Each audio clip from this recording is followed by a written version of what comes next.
5 heads of department from neighbouring schools in Bethlehem in the Free State Province have recently formed a PLC that meet regularly at the Ntute Primary School. The specific PLC session depicted in the video forms the second in a continuous cycle of sessions. During the previous session, members discussed challenges they experience in their schools. They formulated a plan on which topics to address in the coming months based on the needs they experience.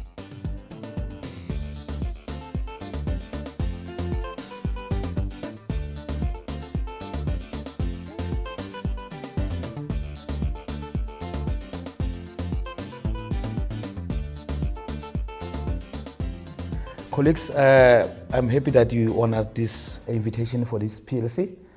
You remember we once said we'll meet very soon because we had some challenges. Now, can we quickly check? Who can tell me what are those challenges before we can talk about something else? You talked about problem solving, Lucas. Okay. Yeah, we said it's very important that we teach the children the different strategies for problem solving. If I remember correctly, we also talked about this challenge of place value that our learners are experiencing at our different schools. Maybe it is one of the things that is in the agenda today. Okay. No, that's good. If you still remember that what is on our agenda today, I'm happy for that, Lebani. Colleagues, you remember I said each and every one of you must make sure that you check. Like for instance, I did go through the diagnostic report. Have you read that?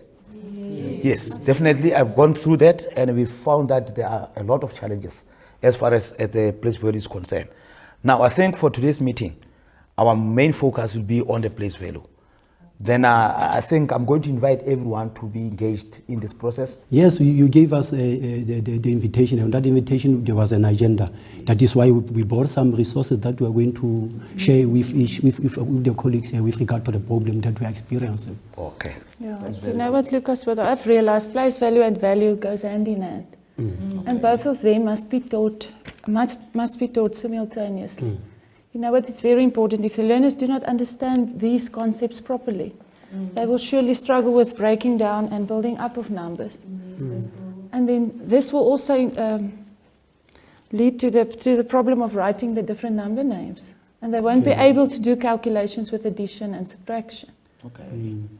So that's why if we refer back to the diagnostic report of the 2014 ANA, then we will see that the grade 2 and 3 learners struggle with calculations, which refer back to place values. Okay.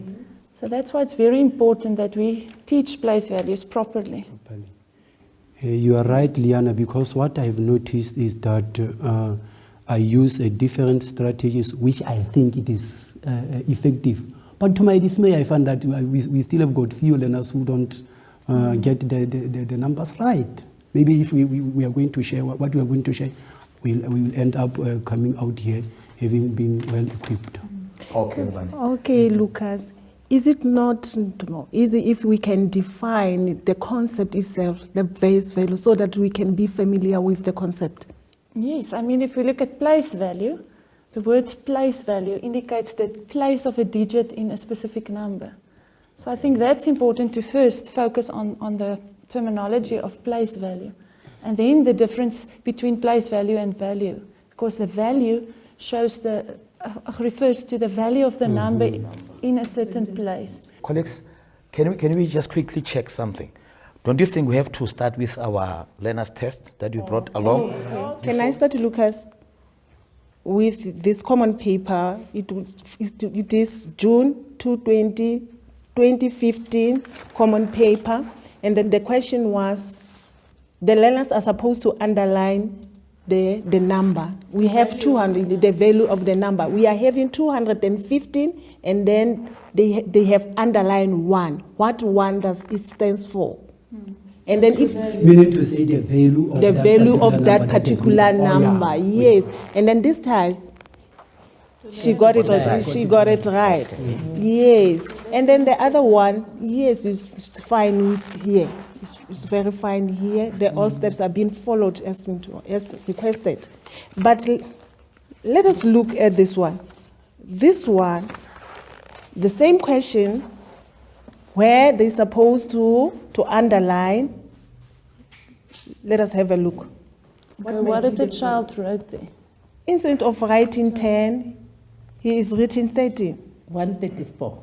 It's 134. 134. What might be What was he supposed to write there? The place value, the value of number one. number one? What might be the problem or the cause? Oh, maybe the teachers didn't use the concrete object that they have already. The fact is that child didn't use any of those numbers from the given number. Okay. I think he used his own numbers. I've got a similar problem, Liana and Yudipu. I've got a similar problem from the test that I'm having. But finish up with what we are looking first. I don't know. I don't know. So that child's number concept is not developed properly. Okay. Now, how am I going to help this poor learner? We will discuss that after we've discussed We have to discuss those. The intervention part of it. Yeah, okay. According to the script that you have checked now, have you seen that we don't have a lot of them who have got challenge? The challenge might be caused by the way in which teachers have taught them. Do you agree with that? Exactly. Because now, if you can't understand it properly, it shows when you explain to them, you might make a mistake there and there. But I'm happy that we have got this PLC because it's making us give us some more information, some more ways on how to deal with some of the concepts. I want us to check also the workbooks. Who has an activity in the DBE book that we can look into? Because I think these are some of the activities that are being used to set a test, the common test. Look at this one on page 73. Yeah. Okay. Because Grade 2. it is grade 2. Yeah. What was the number? The number was 27. Yeah, it was. And then how many tens? And then how many units? Okay, keep breaking up. But both of those are value. Yeah, both of them are value. 2 tens or 20, it's the same thing. Same thing. Yeah. Or 2 tens or 20. Yes, it stays The value. value. It's the value. Then this is grade 2. Can we check grade 3? Do you have any grade? No, I don't have. I don't know. Actually, and I've got something. Okay. We can open here, we can look at this. Because also they used the value here. The learners had to break up the number, just like I in your see. book. But in both ways, you see. Okay. It's 40 plus 3 or 4 tens plus 3 units. Okay. That's both ways of writing the value of the number. Yes. And I mean, if they don't understand this, then they won't be able to write the number name there. Yes. That's the problem. This part plays a most important role in it, especially when coming to breaking. But they won't be able to do these worksheets if you don't they work don't concrete and understand. practical Okay. first. So that's why it's very important to start here from grade 1. The learners must understand, and what I usually do, even with the grade 3s, is to show them that a single, like with these blocks, a single block indicates like the units. This can be a number 1 or it can be 2, but it's still a single digit. If you write the number 1, you write the number 2, it stays a single digit. A single So digit. those numbers will be under the units. And then, the minute you put 10 of them together, you make your tens. Okay.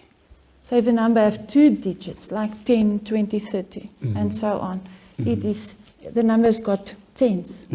So that represents the tens. So now you can go back to building different numbers. So asking them, what does these blocks, which number does it show? 11. And then you can also ask the learners. And also, it is very easy for them to break. It is 10 and 1. And 1. Okay. And together it builds 11. 11. Yes, and then you can add it up, make it more difficult now, Okay. with more units and more 10 blocks. Okay. And they must tell you which number are represented. But I also have other